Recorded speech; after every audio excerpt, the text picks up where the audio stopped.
It's time for Two Guys and a Goalie with Dustin Nielsen, Matt Cassian, and the goalie, Joaquin Gate.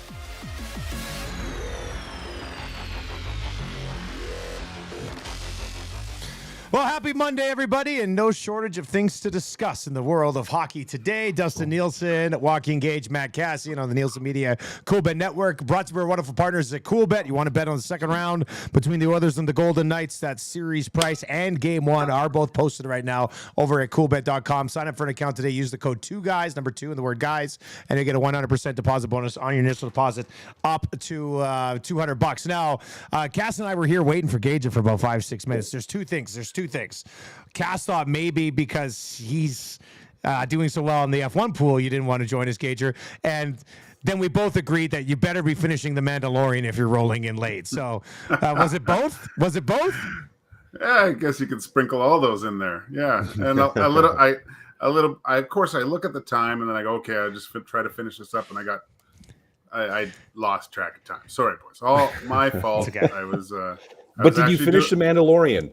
Yeah, I did. Okay. I didn't finish I didn't have to finish work that I had to do, but I finished The Mandalorian. So that's all that matters, Gager. We don't care about your work. We care about The Mandalorian. What did you think of the final episode? Awesome. Yeah, it was great. Great battle. Can't wait to see where it's going with this. There's gonna be some sort of crossover with movies at some point, I think, with the arc that they're going at. I can't wait to see what happens. I mean, it's such a good series. It's so, every episode is so good. Yeah, it's I love Star Wars. One of my favorite things about the way they tied it up was, I mean, it's a great finish to the season. Just having him chilling basically out in the country, like the renting that cowboy, an basically. It's like the cowboy at his cottage, like out in the prairies, like kicking his feet up type sort of thing. But what I love about it is I love the way that they introduced the Shadow Council, and then I love that moving forward. So like to get more Mandalorian, the story, because it kind of was shifting to Mandalorian as a people a little bit, that one, which is, I was going to say, is a strength and a weakness in some ways, because it wasn't just Mando, but you set it up to be just Mando moving forward, because it's like, well, now your obvious thing is that you have him being basically a bounty hunter for the New Republic, and he's going to start going after these people.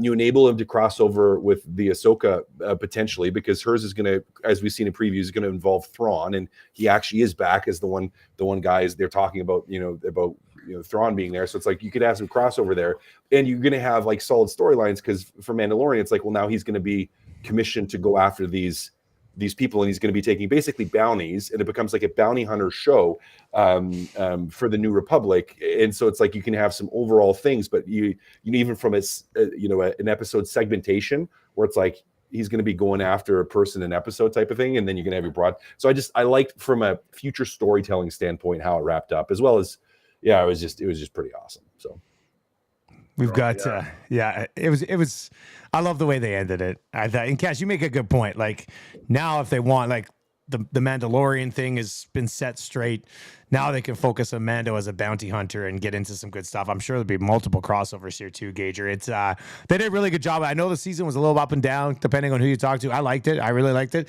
But I think they did a good job leaving it the way it was. Yeah. All right. I have somebody on the live stream says, guys, I have it on mute. Can you give a wave when the spoilers are done? That guy can come back now. He can come back. Oily Sink, you can come back. All right, look, it sounds crazy that anything could kind of steal the spotlight from what we saw in the NHL playoffs over the weekend. But just this morning, right after my show ended, Calgary Flames, done with Daryl Sutter. Cass, basically when they hired him, you're like, he's got a shelf life. And sure enough, his new extension wasn't even kicking in yet. And he's already out. Yeah. 2-year shelf life. You hire a coach like that, and it's nothing against his accomplishments or him as a person away from the rink, but his style of coaching, and even if he is adapted slightly to the modern age, you got 2 years. And I mean, I do not question for a second that the reason that Gaudreau wanted out and Tkachuk wanted out was because of that.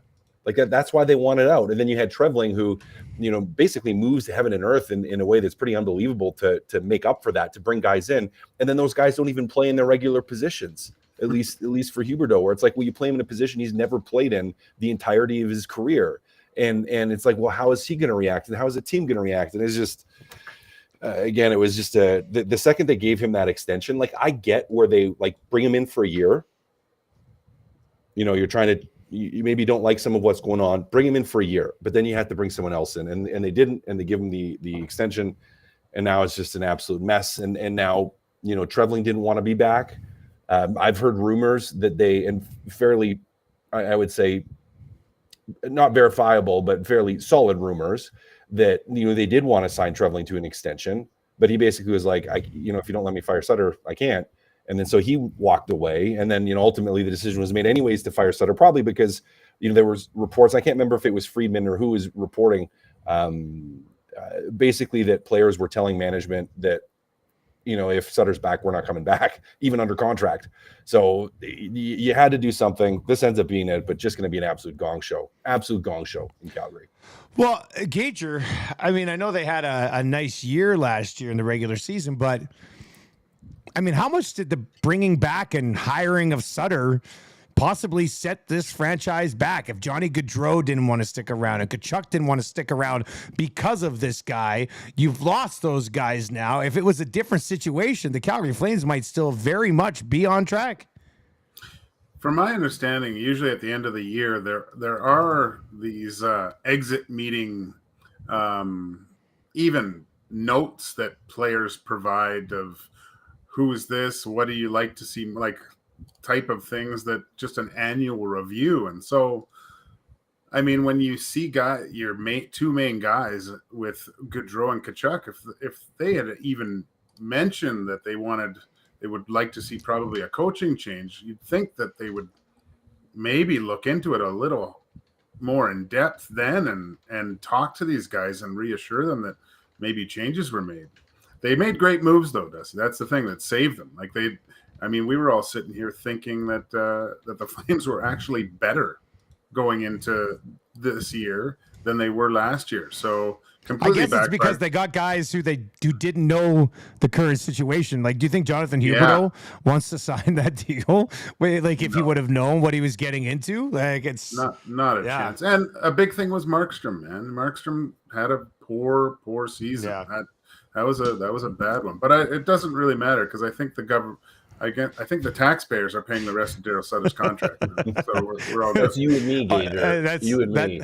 No, that all depends on the election, boys. All right, it's election season. It all depends on the election of who's going to pay what. All right, so that news obviously broke today. And then, the rest of the whole weekend of the National Hockey League was insane. We obviously have to get to the Oilers and the Los Angeles Kings. Yeah, 3 upsets. Yeah, it's been a fascinating first round of the playoffs. I don't know how the second round lives up to it. Did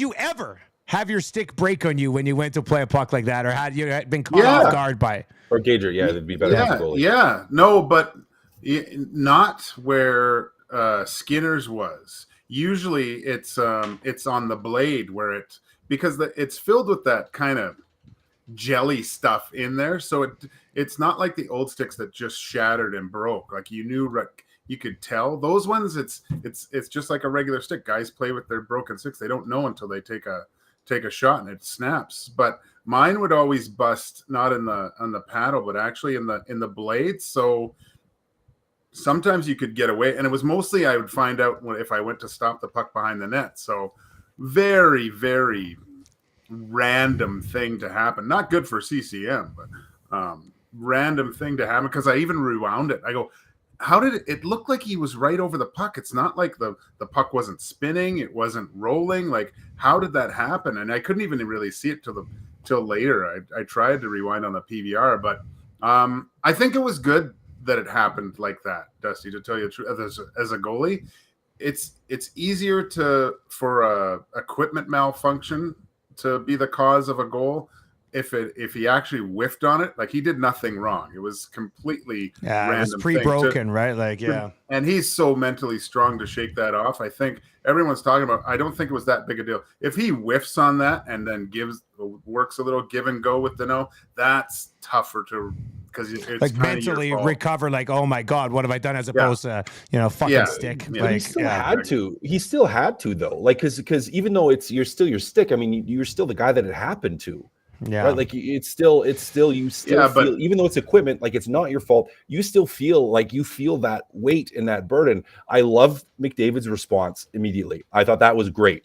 Like just the went right over to him and patted him on the head, just like hey buddy, we got you. And I love the team's response too, because it kind of did feel like that. And Gager, maybe you could even, your fault or not, when something happens like that, having a team that basically says, what it does for you and your confidence to have a team that says like, screw this, we don't care that this happened, like we got you, man, we're going to pick you up. Because I would equate that to like, let's say I took a penalty going after somebody for a teammate, or I was trying to make a hard play and I took a penalty and the team's like, no, we got you. Like that sort of like, yeah, we're going to kill this one off for you. You knew this and this and this for us. Like, we're going to pick you up here because we pick each other up. I mean, I just feel it was that kind of a moment. I don't know, Gager, if you had stuff like that happen to you from a team standpoint. A lot of guys would just yell at me, mix in a save. But no, I think it's funny to think about it, Cass, but it's, when have you seen a goal, a crappy goal allowed being kind of a galvanizing moment for a team? Like they all rallied around. Like even when they showed Skinner going to the bench, they showed guys talking to him, guys tapping him on the pads. Don't worry. Like this, it's so weird to have a moment like that and everyone pull up their bootstraps and get going. And at the end of the game, man, I mean, we'll get to Yamo's thing, but that was such a special moment to see everyone getting around him and patting him on when the he's head. Jumping up and down on the bench, just like looked like he was 11 years old. He's just like, it's the Oilers are one of the most dangerous teams remaining in the playoffs. Yep. And I think with the upsets that we saw, I think you could say that the other two teams that provided these massive upsets are also other three. I include Toronto. Toronto was an upset. They beat up. I guess they beat up an old tired team, kind of a washed Tampa team. Yeah, I just like trolling. I sent out a tweet yesterday. I was just trying to troll Toronto fans, like very. Don't do that. Don't softly. Do that. Like in a way, no, but in a way, like very, very subtle. So most people were probably like, "Oh, he's just talking about like how there was lots of upsets." It's like, no, I slid Toronto in there for a reason. There's a couple people that sent it like reply because it's like they saw what I did there. So yeah, Toronto was an upset. Yeah. Sorry, keep going. Well, no, I mean, Gager's like the one thing, and we'll tie Yamamoto's goal into this discussion, Cass. Like, how big is it for this group to have so many guys step up and contribute and have them? Kulak, Bugstad, Campbell comes in with the huge save and the big performance. Yamamoto and Costin in game 6. It's like, I mean, outside of like Hyman finally got going and had the big goal and Kane tied that game. And I mean, outside of Nuge, everybody had like a huge moment here in this series. That's got to be so huge early in a playoff run to have like everybody feel like, holy shit, I'm a big part of this. I'm a part of this. Yeah, that is so, because one of the most dangerous things, I think, and one of the challenging things in playoffs, especially if there's guys in and out of the lineup or not playing as many minutes, or not, even if you're understanding why you're not playing as many minutes, you still want to feel like a part of it. And from a coaching standpoint, I think, and from a team standpoint, if you can make everyone feel like you're part of it, I mean, you just get more and more of those moments. And I think it becomes a special, special thing. So it's pretty unbelievable that you look at it and you laid it out there, Dusty, where it's like different people every single game have been the guy, where it was like, it was Costin and Yamamoto in game 6. Game 5, it was Bugstad. Fogle had been a guy at times during the series that had been a guy that had really driven the play. It was Kulak at times that, from a defensive standpoint, had really driven the play. Like, you had Hyman, who struggled in this series, but then becomes the overtime hero. So it's like, you go down the list of players, and it's like everyone in their own way pretty much has found a way to have a special moment in that series. And to me, at the start of a playoff run, that's massive. From a team unity, from a team momentum, from a team focus, I'm just like that. You start to feel and you start to believe like, hey, we're doing something special. And I think that belief is a big part of it. Like the belief that, not that, hey, we're just going to go roll everyone and beat everyone, but the belief that we are part of something here, and we can all contribute, and we can all be a part of it, and we all have to in order for us to win. Huge. I love it. And how about the most important, I think one of the most important points of the whole series is about a goalie only playing 40 minutes of this whole thing and makes a few saves. Yeah, it's true. You're right. Yeah, it was like, that was massive for Jack Campbell to do that, and that save on Arvid. Like, it's crazy, these little moments that the Oilers are showing the resolve to come out on top of. It's great first round.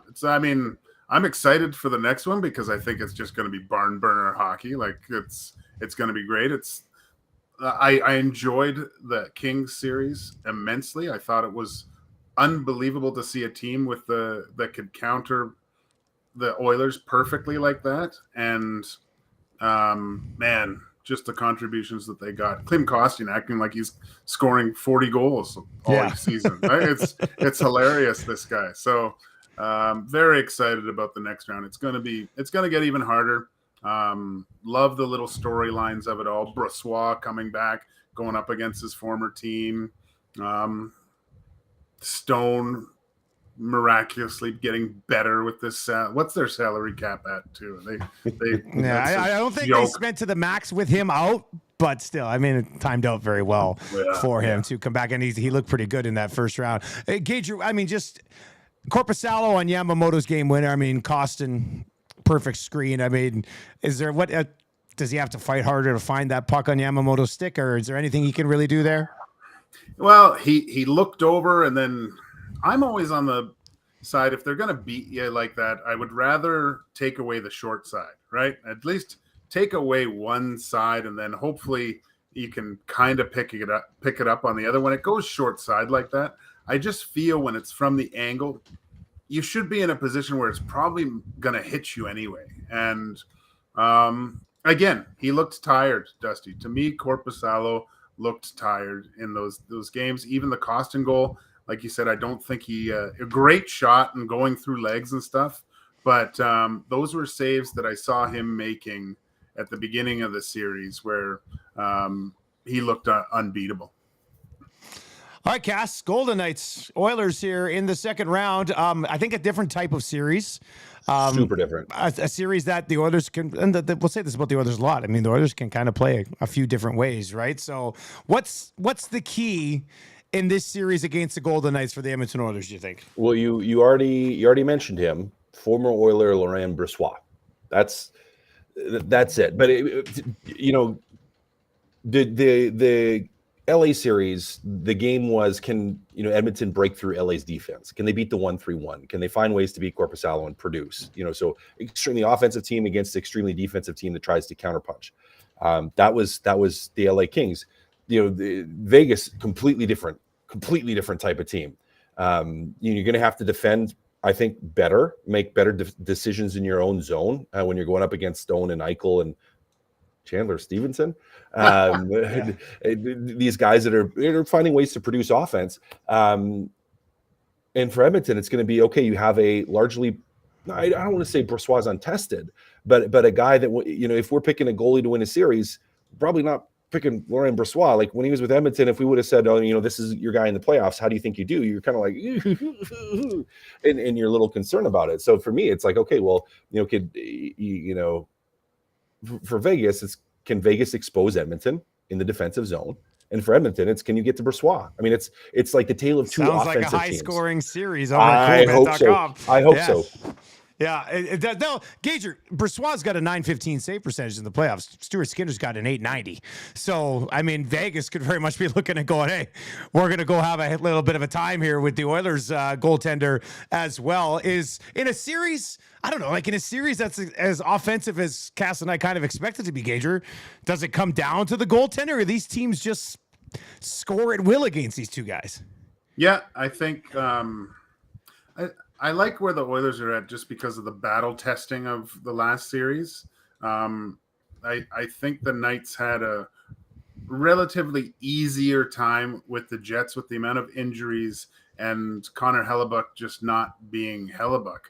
Laurent Brossoit hasn't seen Connor McDavid, the Oilers' offensive game up to this point, and that's going to be very difficult for him to handle because he hasn't. He played really well, Dusty, against the Jets, but the Jets weren't firing on all cylinders either. So it's going to be different for sure. I think it's a lot more north-south. There's going to be goals off the rush and not.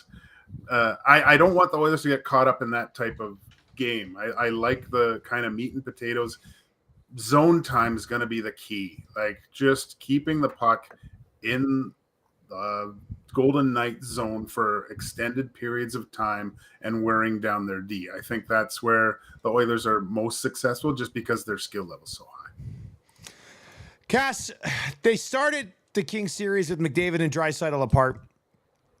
Do you reset it for a series against the Golden Knights, or do you just roll into this series what you did last year? Different team, though, right? Different team, and I think different style. Like I would go a little bit more balanced just to start, and you can go to it if you need to. So I don't know. I probably would get away from it, and you also have to think. Janmark could be very likely ready to go here as well. So with that. And with him coming back, and I think you want him in the lineup, especially for your penalty killing. Like I think very, very important to get him back in your lineup. So if you shift to the 12-6 with that in mind, do you try to go a little bit more balanced and separate them? And then I kind of think, I think you do at the start. Now, if it doesn't work, you switch back to it right away. You've always got it, right? Like right, you always have it. You always have it there. But why not see if you can form a little bit more of a balanced attack and try to press Vegas at the start of the series? But even. You're going to probably see 11-7 in the first game anyway, right? You think so? Janmark's so. even if Janmark's healthy? Even if Janmark's healthy. Are you taking out Kostin? I don't think you can take out Kostin right now. How can he only played 8 minutes, but he was great in those 8 minutes. He's been... Yeah. I know, but I just like Janmark way more on the penalty kill. Yes, so then you take out Broberg.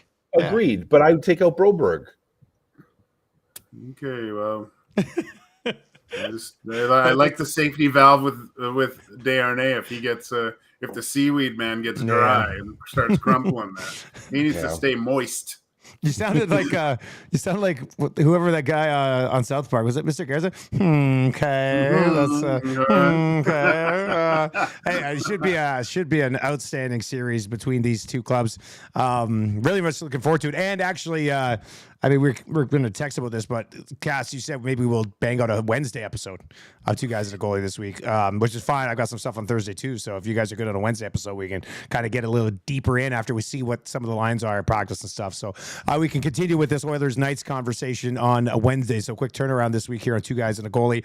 All right, let's get to the Boston Bruins. Not only did they lose to the Florida Panthers, boys, they had a 3-1 series lead and then lost to the Florida Panthers. Gager, Allmark wasn't that guy. They went to Swayman, lets in that goal late, short side, and then gets sniped on by Verhaeghe in overtime. And all of a sudden, the President Trophy winners, the holders of the best regular season ever, are sent packing by the Panthers, who just snuck in.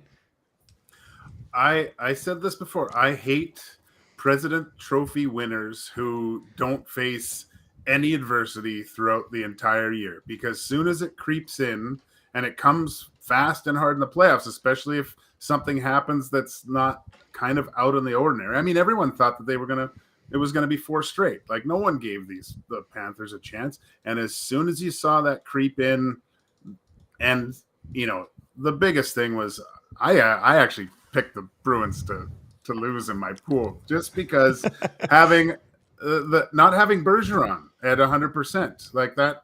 That's huge that he didn't play the first few games, right? So I just think it was as soon as the Panthers showed any sort of resolve and a little bit of pushback, and that's the first adversity the Boston Bruins have had all seasons long. Everything's gone so smoothly for them, very hard to get it back. And man, they still had a chance they were in the driver's seat with a minute left to win that game, and it fell apart. That was a monumental collapse. Monumental. You guys still think I'm crazy for having Ekblad as high as I did. Oh my God, you're going back to your Ekblad top 50? Jesus. My God, Cassian. God, I did not expect that on the episode today for you to go back to our top 50s. How high did you have him? Do you remember how high you had him? I can't remember. I didn't even have him in the top. I don't think Gage or none of us had him in the top 50. No. Yeah, and I understand why with some of the injury stuff, but we forget. I mean, and I know they just squeaked in, but we forget like last season. So not 22-23, but the season before, Florida was really, really good. And they put up a ton of goals offensively, and it just never really clicked for them this season. Like they couldn't pull it all together. They couldn't do it consistently. Like they'd have little spurts where they play really well, and then they'd play terrible. And it just seemed to click in the playoffs. And Boston, I think injuries really hampered them. They were a little banged up, and they weren't able to overcome themselves in a lot of ways. So kudos to Florida. I mean, that was great. That was exciting. Opens up the East wide open.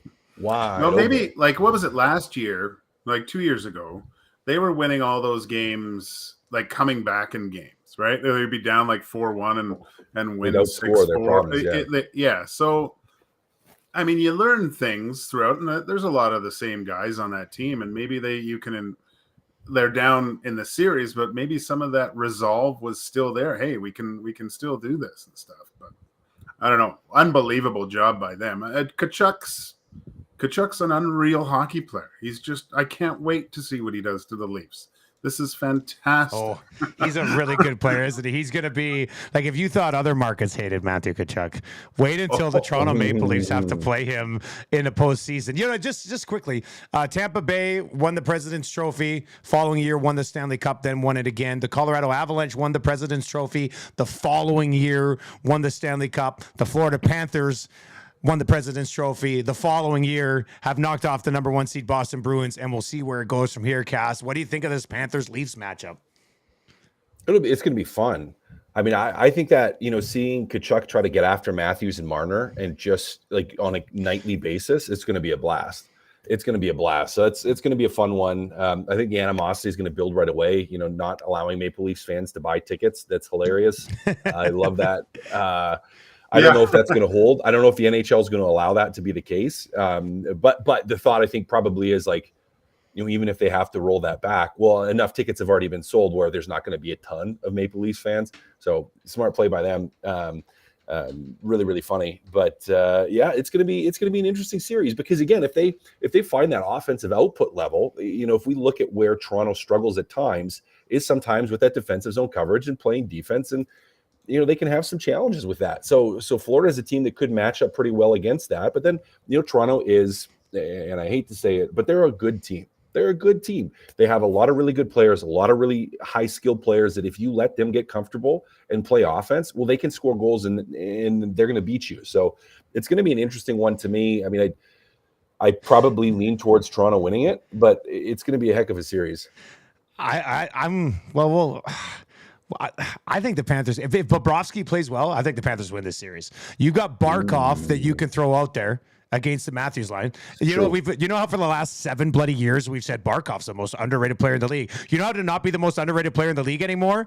Knock off the Toronto Maple Leafs in the playoffs with the entire league watching. So you throw the Barkov line out there with Verhaeghe, who's a 40-goal scorer, and then you've got Anthony Duclair on that line, and he can mix it up a little bit.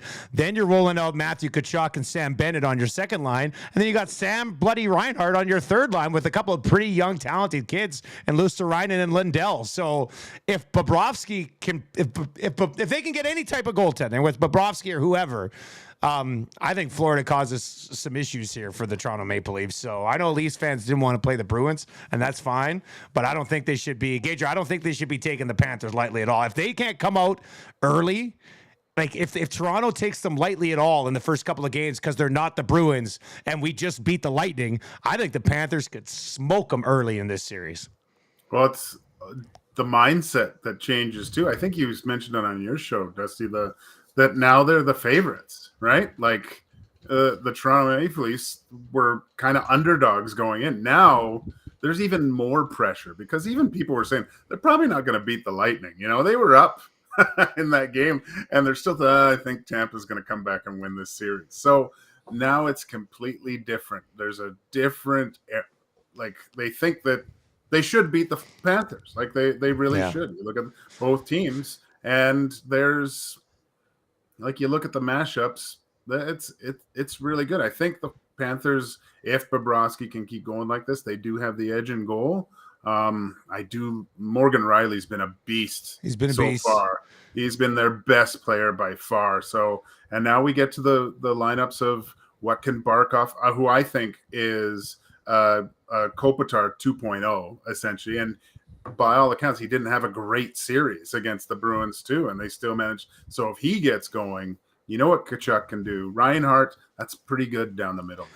It's an intriguing series. I'm pumped for the Oilers and Golden Knights, and nothing against these other two series, but man, that Leafs Panthers series should be good. Let's quickly hit on the other things. We'll get to Game 7 in a second. Cass, Kraken knock off the Colorado Avalanche, which we haven't even got to. We're 31 minutes in. The defending champs knocked out. No, they weren't the defending champs that won. I mean, that was a different team this year, obviously. When you looked at like who they had on the ice in the final 6 minutes, it was like JT Comfer, it was Lehkonen. Like, it's not the guys that they were running out there last year. It would have been Nichushkin and Burakovsky and Kadri with the big boys. So it was different.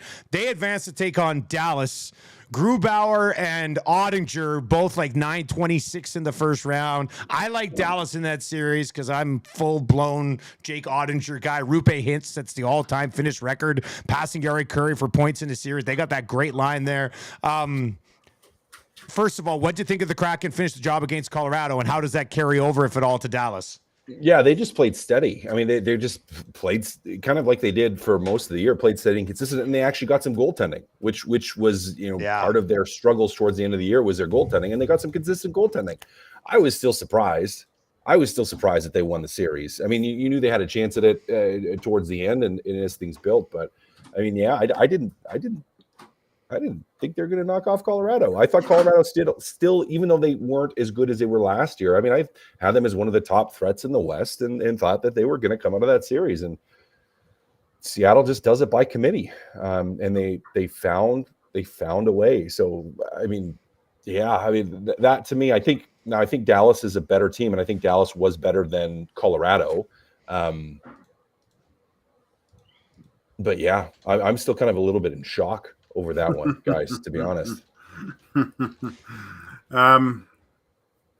Kraken are good, man. You forget that, what was that stretch? They won didn't they win a ton of games on the road? They went on a crazy tear there for a bit, yeah. And they were the first team to beat Boston in Boston at home. And I remember it was a Saturday afternoon game. I watched that. I couldn't believe it.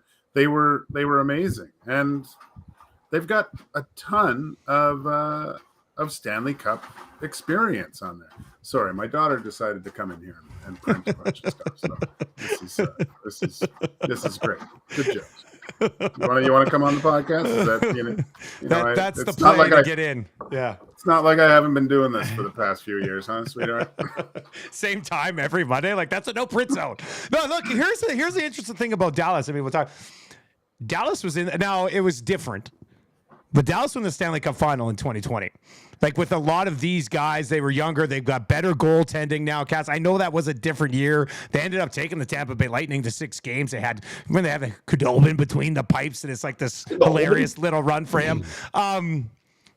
I mean, you look at Dallas, they've got this great mix of younger guys and veteran guys. Like, they've got Domi and Marchman on their third line. Wyatt Johnson had a great year. If they get Pavelski back here, that's going to put Sagan back where he belongs. And then they got Ryan Suter as a vet there with Heiskanen on the blue line and a couple of other pretty good defensemen behind those two guys. Like, Dallas is formidable, man. All the pieces are there. All the pieces that we always talk about, all the pieces are there. I mean, you have your goalie. Yep. Do you ever have your goalie in Ottinger? You have your defenseman in Heiskanen, and then you have your game breakers with guys like with Heinz and with Robertson. And you have depth. So you have 2 game breakers, and then you have depth players that can be game breakers too. You have veteran experience.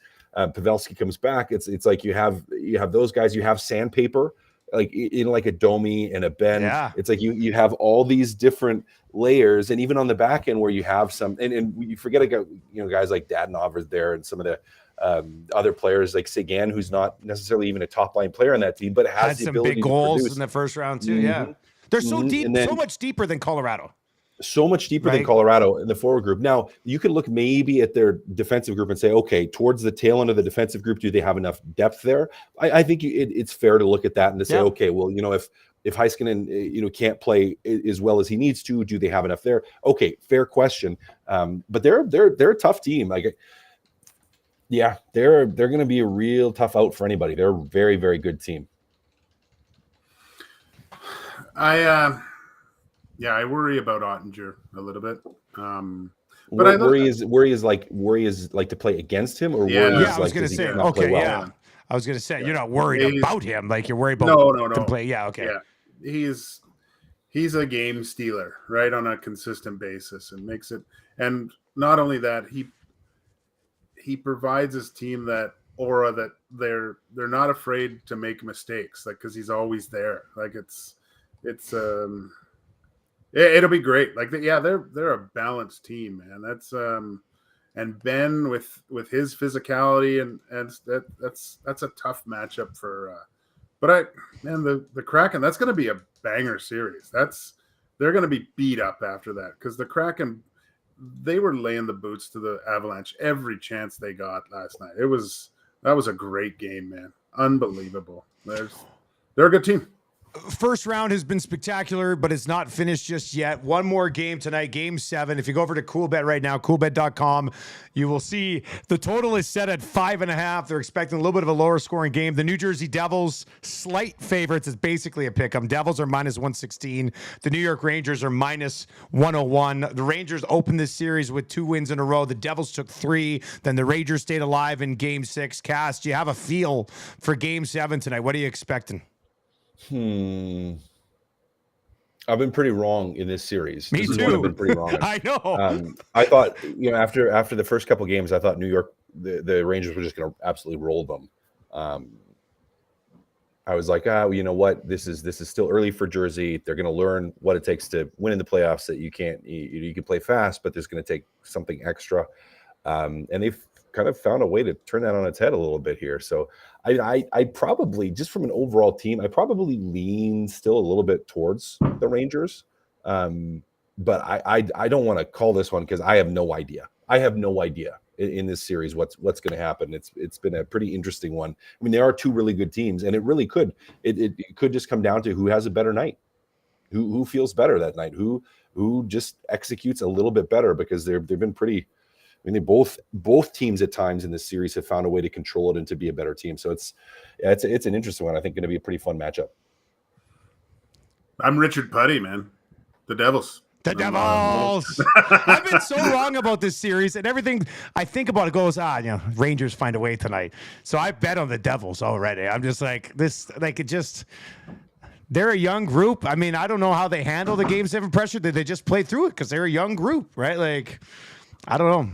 It's going to be a great game, but I have no idea what to do with this game. So it should be a good one. Winner advances to take on Jesse Puljujärvi and the Carolina Hurricanes in the second round. On the ice for the series clinching overtime winner was Jesse Puljujärvi. So looks like it's a trade that works out for everybody, guys. All right, that'll be a Wednesday episode. A more in-depth preview of the Oilers and Golden Knights, some official predictions for that series. We'll all be breaking down the couple first games in the second round of the playoffs as well. So you guys enjoy the rest of your day. And boys, we'll talk to you in just a couple, all right? Awesome. Later.